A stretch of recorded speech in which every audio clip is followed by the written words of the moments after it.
En septembre 2025, l'Éthiopie a montré la bonne voie pour toute l'Afrique. Elle a inauguré le plus grand barrage hydroélectrique du continent. Le coût du projet s'élevait à presque 5 milliards de dollars, avec une capacité de plus de 5000 MW.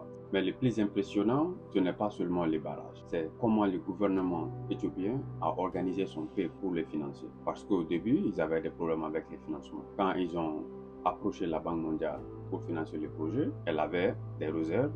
Elle hésitait. Elle pensait que le projet était trop cher, trop grand, trop risqué, trop politique, parce qu'il y avait des contentieux avec l'Égypte. Mais le gouvernement éthiopien n'a pas baissé les bras. Il a décidé de créer des obligations nationales, c'est-à-dire le gouvernement emprunte de l'argent à ses citoyens, à ses banques, à ses fonctionnaires et à sa diaspora. Donc, un Éthiopien qui achetait une obligation ne faisait pas seulement un geste patriotique, mais investissait dans un projet clair, les barrages. Je pense que le Mali doit suivre le même chemin. Nous aussi, nous avons l'or, nous avons le lithium, les fonctionnaires, des commerçants qui ont l'argent, des salariés et la diaspora malienne. La diaspora malienne envoie chaque année presque 700 milliards de francs CFA au pays. Mais cet argent est dispersé dans des projets personnels et des urgences familiales. Le gouvernement peut trouver un moyen de canaliser une partie de cet argent pour financer des projets nationaux. Nous avons plein de projets qui manquent de financement.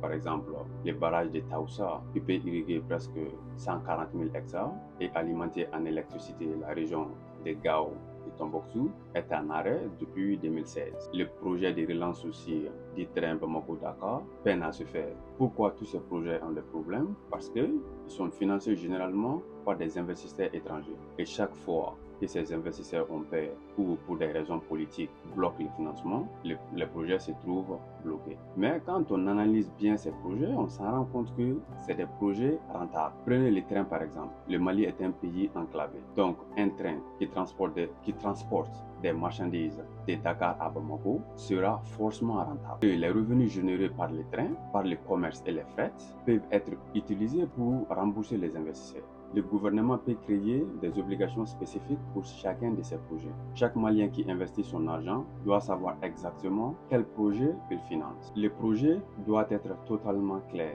On doit afficher les coûts, la durée des travaux et les taux d'intérêt précis. C'est indispensable pour créer la confiance et sans confiance, rien ne peut se faire. Et aujourd'hui, la technologie nous permet d'aller encore plus loin. Il faut une plateforme digitale unique et transparente. Un système où chaque Malien de l'intérieur ou de l'extérieur peut placer 5 000 francs CFA, 100 000 francs CFA ou 500 dollars dans un projet précis. Et sur son téléphone, il doit être en mesure de suivre l'évolution des chantiers en temps réel. Le problème du Mali, ce n'est pas que les Maliens n'aiment pas leur pays. Le problème, c'est qu'on n'a pas encore créé un outil pour transformer ce patriotisme en puissance économique. La réalité est simple. Quand un État est organisé, le patriotisme devient des capitales. Quand un État est mal organisé, le patriotisme reste un discours. L'heure n'est plus au discours. Il est temps de construire avec des instruments financiers rigoureux. Merci et à la prochaine.